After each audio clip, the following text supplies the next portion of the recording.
What's happening, everybody? John Ryan here from IGN, and I'm super excited because Wizards of the Coast just sent me this, the Curse of Strahd Revamped box for Dungeons & Dragons 5th edition. So I'm really excited to dive in and check out what's inside, but I think I'm going to need a little bit of help to do so. So thankfully, Chris Perkins from the D&D team is here to help us have a look at what's inside. Chris, how you doing today? I'm doing great. How about yourself? Doing real good. Really excited to get into this. Why don't you tell folks at home just a little bit about the set before we get into the nitty-gritty of what's inside? Absolutely. So Curse of Strahd Revamped is a boxed set deluxe Curse of Strahd experience.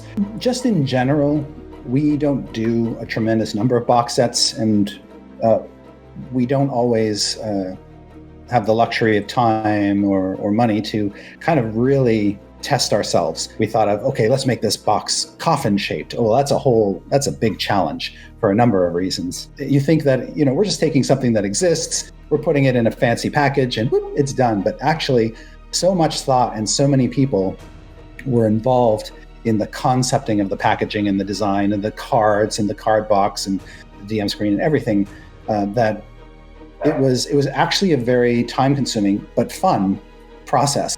And there it is. Here it is all out of the box. We'll make sure to get some actual good B-roll for you folks at home so you can have a look at what's inside in detail.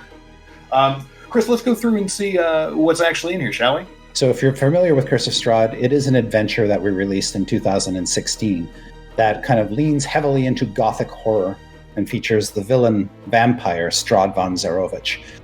But one of the things you need to play the adventure is a deck of cards to represent what we call the fortunes of Ravenloft. The cards sort of help determine how the adventure plays out. And it was always my wish that at some point we could put a version of the adventure together that actually had the cards with it. And it's out of that idea that this box set emerged. We wanted to test ourselves. We want to see what can we do in this box and still keep it at a certain price range.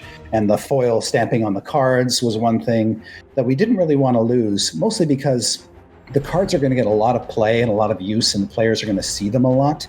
And we wanted to make them as spectacular as possible while kind of preserving their gothic quality.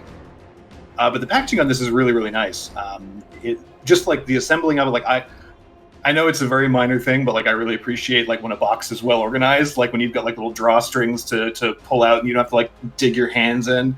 It's a really beautiful looking set. Whenever you and the team release a new DM screen, a great deal of thought and kind of curation must go into what goes into it. And I really love, you can see the art on the outside is this really cool stylized postcard-esque art, which is also part of the postcards that come with the game, which we'll dive into in a second, because you've broken out the books into three separate sort of pamphlets. You've got the main Curse of Strahd adventure, you've got two smaller booklets, Creatures of Horror, and then the Taraka deck sort of compendium. And looking through them, it's essentially a small Curse of Strahd specific monster manual, as well as the pages from the book that initially detailed all of the Taraka decks, right? Exactly. We knew that the user experience would be better if the DM had the monsters in a separate booklet.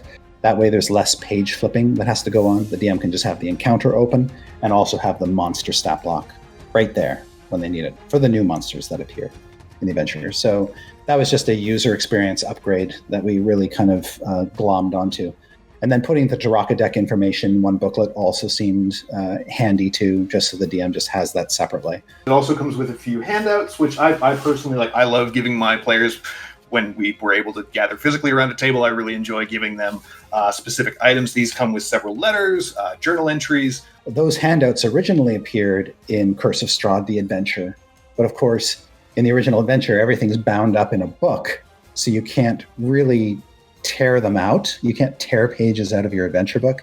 So it's kind of a bad experience. The hardcover book for handouts is not the best user experience. Yeah. But a box, if we can take all those handouts that were in the book and just separate them as discrete elements so that the DM can flash them during the game. So it's just pure user experience upgrade. Yeah. So speaking of that sort of curated user experience and enhancing that for everybody, you've got these neat postcards. I like this one a lot. Barovia, wish you weren't here. One of the ideas that was bandied around was this idea of Well, for a premium adventure like this, having something that the DM can basically send out to invite the players to their first game session seemed like a very Strahd thing to do. Sort of this very polite invitation to join me, if you will. Join me for your own doom. Yeah, for your own doom, for a candle night dinner and then doom. And the good thing is, we knew that we're going to have a DM screen component, and we were kind of wondering what the art on the outside of the DM screen was going to be. And then we had this idea that was being kicked around of maybe throwing some postcards in, and we thought, well, we could actually kill two birds with one stone, commission art for the postcards, and then reuse that art on the DM screen. If we can find the right artist to sort of capture a certain feel, it could work really well and kind of bring some coherence to the product and show that these elements all sort of work together on some level. And next we've got this really beautiful fold-out map. Why don't you tell us a little bit about the locations on the front and, of course, the big old map of Castle Ravenloft on the back? Well, with a poster map, because you've got two sides to work with, you kind of have to figure out what's going to be the feature on each side. The Castle Ravenloft is a no-brainer. It's a very complicated structure, and it's good for a DM to be able to visualize it all at once, to see how all the various levels of it connect. So having that dominate sort of one side of the poster map was key, given that this is the location which has the final showdown with the vampire himself. For the other side, because with Curse of Strahd, for those who don't know, is basically an expansion of an adventure that was published back in the 80s called Ravenloft. But that original adventure didn't have a lot of space. It had 32 pages, so it basically detailed the castle and the village of Barovia. But with Curse of Strahd, we were able to show more of the land of Barovia, a bunch of new locations, and how those different towns and other places have all been impacted or affected by Strahd's evil and his descent. In order to give the DM a holistic view of all of Strahd's domain, we basically had to take the other side of the poster map and show everything. But then on that poster map, we also have these smaller inset maps that show off other key locations where some important action is going to go down. And so, whereas the castle side of the poster map is really for the DM to get an overall perspective of a location, the Barovia map is something that the DM can actually lay down on the table at some point and share with the players and say, you are here. You want to get here. Here's how far it is to get there, and here's what you have to go through. So it has a utility at the game table. And the last thing I'd like to chat about is the softcover adventure booklet itself. Now, this is the most recent version of the adventure that includes all of the errata, which include a couple of important changes in terms of characters description, in terms of character descriptions, and in terms of how it covers some of the citizens of Barovia. Correct? That is correct. Everything you said is true. To get into some specifics, for instance, we got some customer feedback from playtesters and community members on the depiction of a group of people called the Vistani, who are these wandering planar travelers.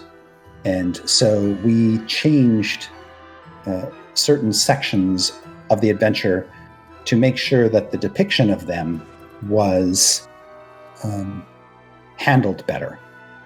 And there was another character, a Vistani vampire hunter named Esmeralda. And we got a piece of feedback that said, Esmeralda is a disabled character. She's missing a leg, which she replaced with a wooden one. But the text said that she takes great pains to hide her disability. Some people were offended by that, and it was hurtful to them. And so we went back into the adventure and surgically altered that text to make Esmeralda not ashamed of her disability, because she really shouldn't be. And more to the point, too, there's a beautiful piece of art of Esmeralda that shows the leg in full glory, and she's not hiding it. It's there. And so this was a great opportunity to take that feedback, internalize it, and then affect change to the text. That would just make the adventure a better experience for everyone. And that's something you and the team have been working on as sort of a holistic goal for a long time now, right? Sort of making inclusivity and diversity a more forward-facing and an important feature to the team and to the D&D community as a whole, right? Exactly, and it's an ongoing process. With even books that we publish, we can change and amend in future printings, or in a case like this, when we release the product in a new form. So we sort of think of our books as being in a state of flux. But beyond that, the conversation is ongoing, because these adventures have a wide reach, and they're played by hundreds of thousands of people. And with every new set of eyeballs and experiences, we learn, things from the community about, things in the adventure that they wish were different for this reason or that reason. And in many cases, those changes are warranted, and we're more than happy to make them. Now, is this something that we could potentially see more of down the road with, say, Rime of the Frost Maiden, or if you reprint other adventures? We knew Tyranny of Dragons just got released last year.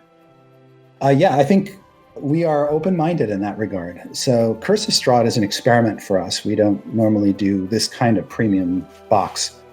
If it does well and people seem to like it, we have other things that we can do in the similar vein. And people are really in for a treat. There's one component we didn't mention when you unpack the box. Yes, there's a very fun surprise waiting inside for me, but I don't want to ruin it. So in the meantime, I'm going to prep to run this with my home players, if we can, when this releases in October? October 20th, right before Halloween.